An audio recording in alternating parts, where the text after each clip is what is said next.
আসসালামু আলাইকুম সুপ্রিয় ভিউয়ার্স, ঢাকা বোর্ডের এইচএসসি আইসিটি 100% সঠিক আপনাদের সলিউশনটা দিব। এটা হচ্ছে ক বিভাগ। আপনারা দেখতে পাচ্ছেন, ১ নাম্বার হচ্ছে কোনটি মলিকুলার মেডিসিন তৈরি করে, ন্যানো টেকনোলজি। ২ নাম্বার কোন প্রজন্মের মোবাইল সর্বপ্রথম ভিডিও কল চালু হয়, তৃতীয় প্রজন্মের। ক্রায়োজেনিক এজেন্ট হচ্ছে, এটা হবে ১ এবং ৩। তারপরে ডাক্তার রাশিদ নিয়ে কি হচ্ছে, এটা হচ্ছে গবেষণায় ব্যবহৃত প্রযুক্তি হচ্ছে রোবোটিক্স। তারপরে গবেষণায় প্রবেশের জন্য প্রযুক্তি, এটা হচ্ছে ১, ২, ৩ সবগুলাই।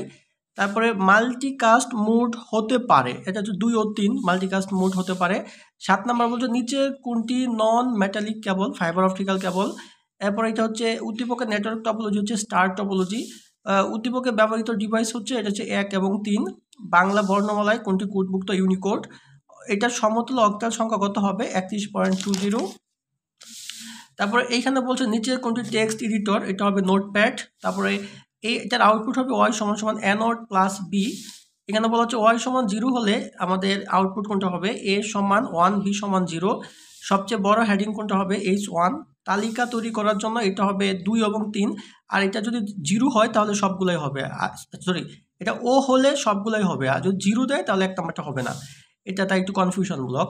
এখানে বলা হচ্ছে যে এফ এর পূর্বের সংখ্যা কোনটি, তাহলে FE হবে। HTML কোডটা হবে 2 নাম্বারটা। তারপর এইখানে যদি দেখি একটি প্রোগ্রামিং দেওয়া রয়েছে, এটার আউটপুট হবে 5। এখানে প্রোগ্রামটি ব্যবহৃত অপারেটরগুলো হচ্ছে, এটা 1 ও 3।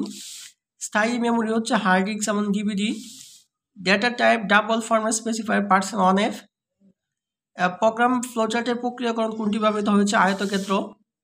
এ ট্যাগের সাথে অ্যাট্রিবিউট হচ্ছে HREF এবং টার্গেট। কৃত্রিম বুদ্ধিমত্তায় ব্যবহৃত কোনটি প্রোগ্রামিং ভাষা, এটা হচ্ছে প্রোলগ।